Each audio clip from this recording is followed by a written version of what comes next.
I'm an alleged singer. And I'm about 6 foot tall, and I've got... Good looking.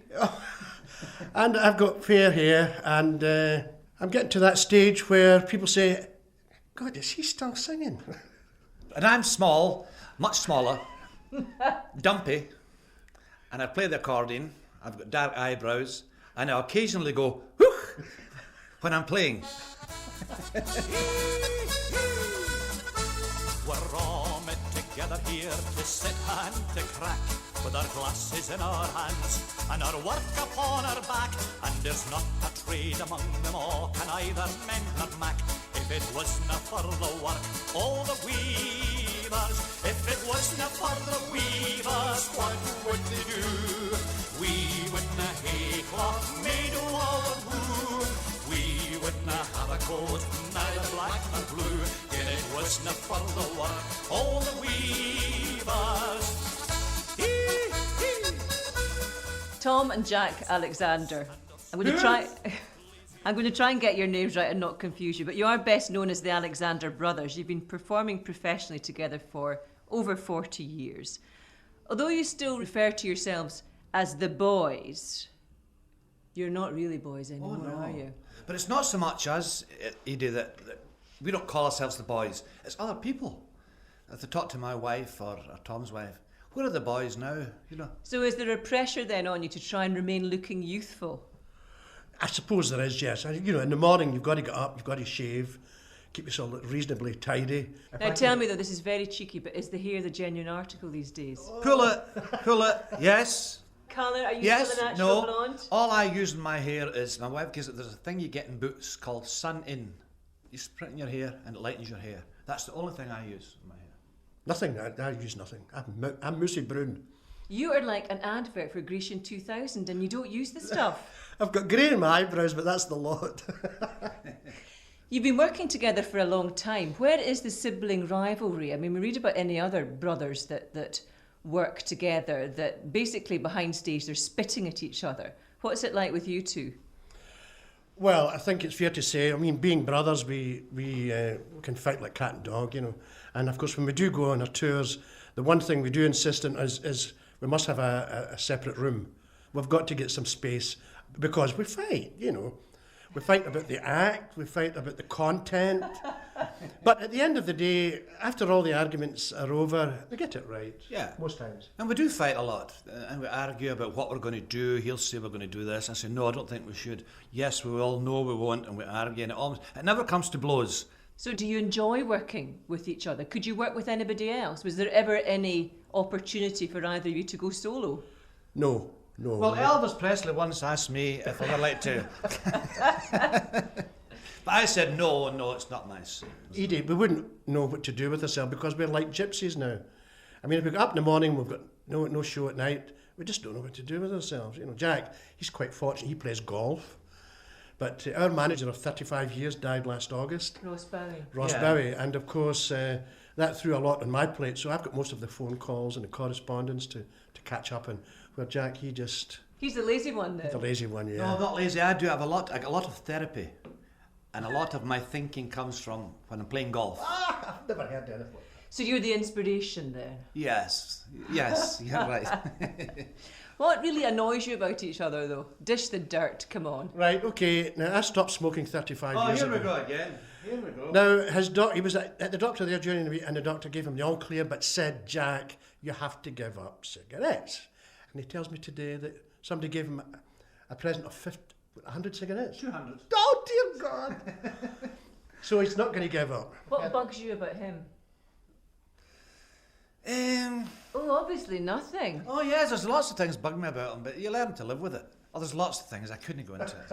We'd be here all day arguing about it. No. So are you really like an old married couple then, rather than brothers? Yes, we're like the odd couple. We're so opposite, Edie, it's not true. I have all my thoughts normally collected, and I'm fairly well organised.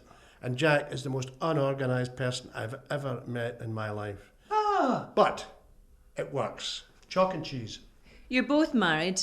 Tom, you're married to Betty, and Yes. Jack, you're married to Lil. Are your domestic lives at all similar? Well, I tend to keep myself fairly private, Edie. You know, we don't have a large circle of friends that we socialise with as compared to Jack and his wife, Lil. So how long have you been together with Betty? Well, we're married now 32 years. Coming up 33, I hate to admit that. But that's quite a landmark, isn't it, nowadays? Do you have children? I have a son, Tom. He's 31, and he's got a nice job in the Royal Mail in Edinburgh. And his wife just produced the loveliest wee baby girl last October, and they called her Sky. So I'm now a granddad to boot. What about you? Well, I'm married twice, of course. It's not that I like women, I love wedding cake. It's absolutely beautiful. But I'm married twice, and Why were you married twice? What happened to your first marriage? well, it's one of those things that didn't work, you know. And I had 2 daughters, who I still see. And my ex-wife's married again, and I met my very first girlfriend. After all those years, I met her.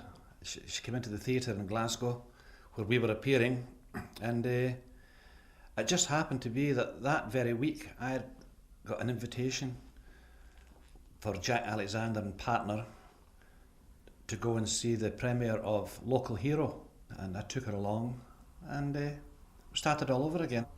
16 years passed last Friday. We got married, and my wife has a daughter, and I now have totally 6 grandchildren. He's a glutton for punishment. Before becoming professional entertainers, or maybe you were professional entertainers in this other career, I don't quite know, but you were both painters and decorators, weren't you? Mm-hmm. Were you any good at it? Well, yes, I was. But he wasn't. I went to night school. Well, Was he still the poser of the relationship then? yes, he always looked good in his overalls. I would agree, Tom was the best painter. My hat was never really in it. Do you both still indulge in a bit of DIY? I've never had a painter in my house. And I think it's true to say Jack's never had a painter in his house because his wife does it all. And he's not kidding, she does. My wife is quite remarkable. She's got long, long nails, and people look at her and say, Talons. like talons, yeah, and people look at and they say, you can see them thinking, she's obviously doesn't do very much in the house. She does everything, as Tom will verify. You've got a charmed life then, haven't you? Wonderful. She even built a barbecue with bricks. The only thing she couldn't do was mix the cement, and I had to mix it, but she built the whole thing. She's absolutely wonderful. We're recording this just before you do a gig at the Bridge of Dawn Country Club here in Aberdeen, where you're performing tonight. By the time this is broadcast, you're going to be in Canada. Do you get distinct reactions depending on what side of the Atlantic you're on? Well, of course, North America is the home of the standing ovation. If you do something quite well, the audience literally stand up. You mean you say hello? Yes, yes. I think it's also true, Edie, to say that you're not a Scot until you go abroad. It's all changed over there since the immigration was stopped there in the late 60s. So now most of the audiences, they are older now. And when we used to play the old Massey Hall in Toronto, like 3-4 nights, most of the people that came to see us then in the late 60s, they're all gone now. So it's their children, really, that come to see us. Your first gig, though, was a few miles down the road from here in Arbroath. Your manager, Ross Bowie, got you the booking. The kilts, though, were a bit of an afterthought, weren't they? You didn't wear them the first night. No, we didn't wear kilts at all. I was just out of the army, and we went back to the painting for a short time, and then we decided to have a go at this show business thing. And we got an audition for Ross Bowie's father, actually, our manager's father. He said, I want to hear you doing a show live. So they took us to Berlin prison. Yeah, and they liked us. They wanted to keep us in, very. They really enjoyed us. And Mr. Bowie, Senior, he enjoyed what we did. And he booked us for Arbroath. And we did our first show there. And of course, we didn't have kilts. We didn't even do Scottish songs.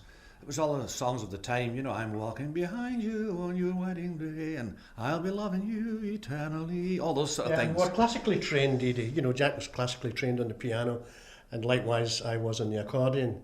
So the result was that I'm out there playing the Poet and Peasant Overture, Carnival of Venice with the variations, and not doing very well at all because they were all holidaymakers from Glasgow and all the Fisher folk. All the Fisher people.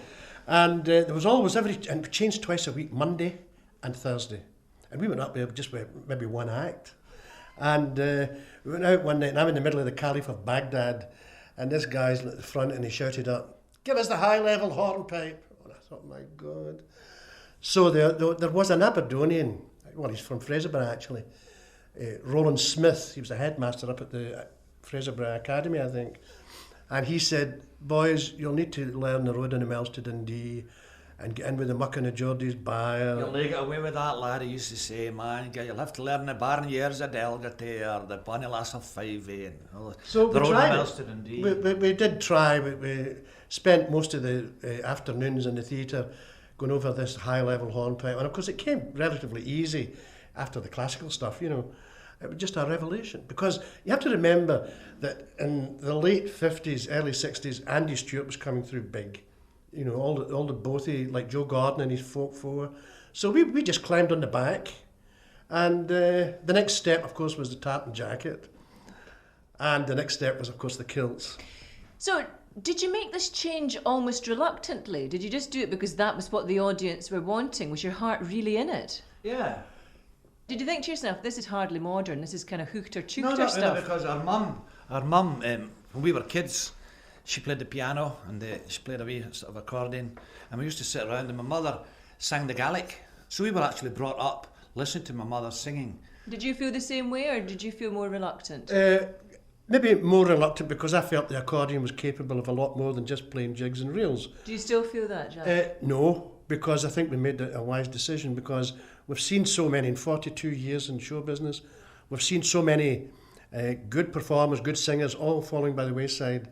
Because if you get into the pop field, you know, you're limited 5 years, 10 years. We've seen them all in our time. So I think from that point of view, we made a wise decision. When you celebrated 40 years in the business professionally 2 years ago, you were pretty sporting about it. You didn't take any offence at the joke that most folk thought you were dead.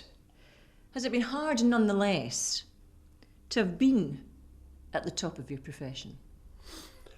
I'd be a liar to say that it's not nice to be recognised, but there was a time in our career where we literally couldn't walk down the street. It really was quite hectic then, you know. We didn't have much of a home life, domestic life, because we were travelling all the time. I mean, my son, Tom, he's now 32. I mean, I see pictures of him, you know, when I dig into the old photo box. And when I see the pictures, I could have eaten him. Mm-hmm. And if any regrets in show business, that was the one. Not being able to be there to see my son growing up. Yeah, I go along with that. That's true. I feel exactly the same. Yeah. But do you regret the dwindling career now? I mean, the kids are now growing up, so there is now, you know, you would be able to enjoy fame and fortune a bit more, but it's kind of behind you now, really. Yes. Yes, but there's still something there. You know what I mean? There's still an audience there, which is great. But you've done, in the heyday, it was Saturday night at the London Palladium, your own TV shows, topping the bill every summer season, chart success. Yeah. You must miss some of that. Oh, yes. But the fact is that we couldn't do that now, not at the stage of our, and the age that we are. And also, this is a business which is very much about survival. You're a success if you've survived more than 40 years. Well, that's right, you know, and we still get the cream of the work that goes around in the theatres, and such as they are in Scotland. There's so few theatres left. You had the summer shows in Arbroath, Montrose, Stonehaven and all these. So does that make you feel sad about things? Oh, yeah. I mean, we're all sad about the demise of show business as we knew it. You only needed 4 dates. You needed a winter season, a spring season, a summer show down in the Clyde somewhere, an autumn season maybe in the Tivoli in Aberdeen, and then we were back into the Metropole. Sadly, these theatres are all gone. And, of course, the summer shows are gone. It's a thing of the past. Come along, let us foot it out together. Come along, be it fair or stormy weather, with the hills a home before us and the purple o' the heather. Let's sing in happy chorus, come along. It's the call of sea and shore, the tang of autumn heat, the scent of briar and myrtle up its magic in our feet. It's on we go rejoicing over bracken, over stile, and soon we will be tramping at the last long mile. Come along. You were both born and brought up in those heather-clad mountains and glens near Wishaw.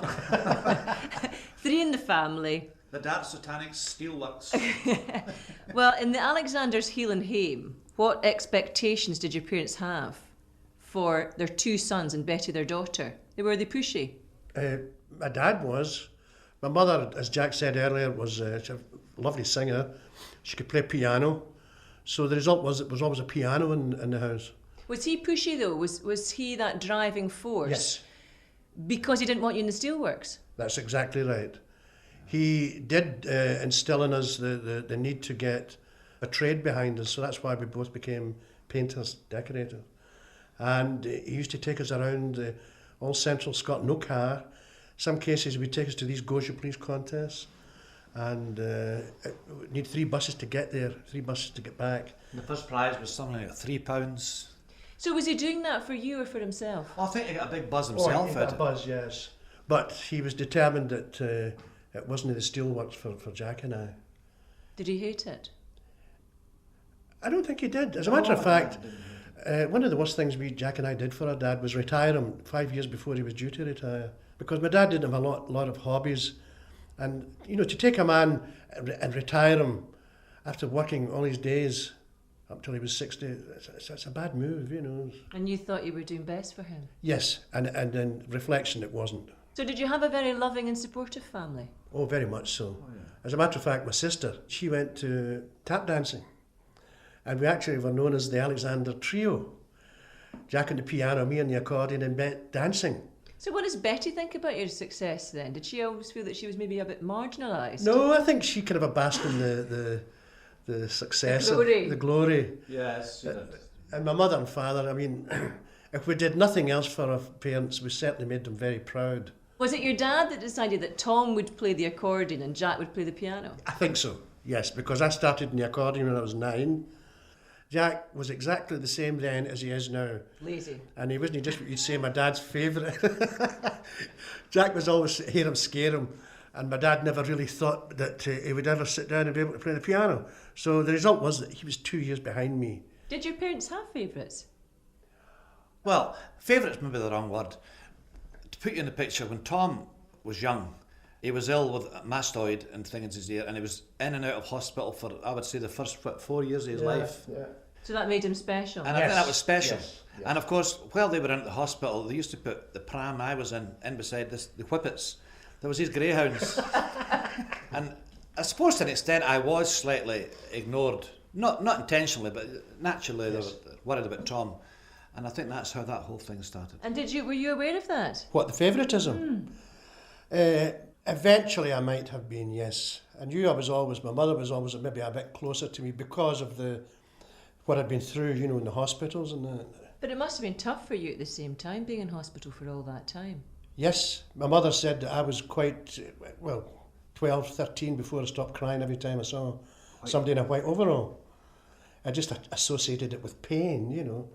I developed adult asthma about 14, 15 years ago. And I went to... I know, it is ironic. You're the one that sounds like the smoker, but you're not. That's right. And I went to this doctor and got it checked up. And he sat me down, and I'm looking at this x-ray, and he said, what caused the scar on your neck? I said, well, it was swollen glands when I was only 18 months old. He said, do you know what caused it? I said, swollen glands. He said, but you don't know what caused it? I said, no. He said, it was almost certainly TB. And I said, I never had TB. Well, do you know, my mother and father never knew that I had TB. You then went into a business in which you've been hugely successful. But tell me, how successful were you? Were you really ever mobbed or anything like that? Oh, we had Were women throwing their knickers at you from the audience? We were never that lucky. Oh, we had our followers. The old-fashioned bloomers, the ones, you know, they all went down to the knees. No, Jack and I always, from the word go, always appeared to... A mature audience. Yes, for want of a better word. And the average age of the audience out there are between 55 and, say, 65. And, you know, when you think about it, these people, 30, 40 years ago, were buying Elvis Presley. Oh, Presley and the Beatles. So we're lucky in a sense that we don't have that aggravation of having bottles and beer cans thrown at us like the pop stars have. Now, these guys are under enormous pressure, you know. And you never had to trash a hotel. And we've never, I've thought about it many a time. As I was slowly passing an orphan's home one day, I stopped there for a moment just to watch the children play. Alone a boy was standing, and when I asked him why, he turned with eyes that could not see, and he began to cry. I'm nobody's child, I'm nobody's child. I'm like a flower just growing wild. But then if you look back, in 1964, Nobody's Child was topping the charts. It is your most famous song. Yes. And it's been murdered ever since. Yes. Years before karaoke became the drunk's self-entertainment. Yeah, Edi, lots of people don't know that the Beatles sang Nobody's Child. They recorded it. They recorded it. I've got a copy of it, actually. So how do you feel then, though, about... What's your response to the fact that songs like that are now considered to be mawkishly sentimental? These are my mountains. It's the one, that's what the drunk's going to be singing in the street, isn't it? Well, I still consider them nice songs. When you hear some of the crap that we're subjected to. So does it hurt when people perhaps ridicule it? It used to. Yeah. Not anymore. You get used to it, yeah. And it's And a it was shame. mates who were doing the ridiculing as well, though, so I suppose that made it okay. We had this show roundabout us. We had Johnny Beattie as a comic, Hector Nichol as a feed. And we used to do things like send-ups. Johnny Beattie and Hector Nichol would dress up as Jack and I, and we would go out and we would send up the Brand sisters. And a lot of Brand, And a lot remember of them? Brand. No. Well, they went down a storm, but there was always a core of the audience resented Johnny and Hector sending up Nobody's Child. So they felt protective of you. They did. Does everybody still expect you to sing Nobody's Child? Yes. So do you sing it every single time you do a performance? Yes, because... And you still enjoy it? No, we would like to slip in other things other than Nobody's Child. But, see, the first thing you get taught in show business, you never try to educate your audience. You give the audience what they expect to hear. You can't win. You've really got to do them, Edi. We don't pretend to go out there and entertain. We're not entertaining kids. Kids would run a mile. That's just the way it is, Edi, nowadays. With kids. And I know myself with grandchildren and that. They're not the least bit interested in the type of thing that we do. Even my daughters are not. But have you, in truth, have you been selling the Heather and Haggis image across the world? Oh yeah, we openly admit that we sell nostalgia. But the people want to hear us singing, like My Own Folk. Yeah, and also I'd like to say we are fiercely proud of Scotland, of our heritage, and love the mountains, the glens, the lochs. Yeah, we're at the stage where they may not like the Alexander brothers, but they know them. You know what I mean? Well, you've had a lot more than your 15 minutes worth of fame, haven't you? Yes, 42 years is quite I think it's an accolade in itself. I mean, any business that's been still going after 42 years, they must be doing something right. Do you still enjoy it? Yes, we're still as enthusiastic. We'll go out there tonight and we'll work a butt off to try and do the best we possibly can.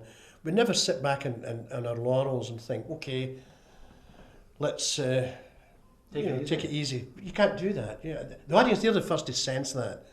You go out and give your all, they appreciate it. Are you coming, Edi? I'm not. I'm going to see Bob Dylan.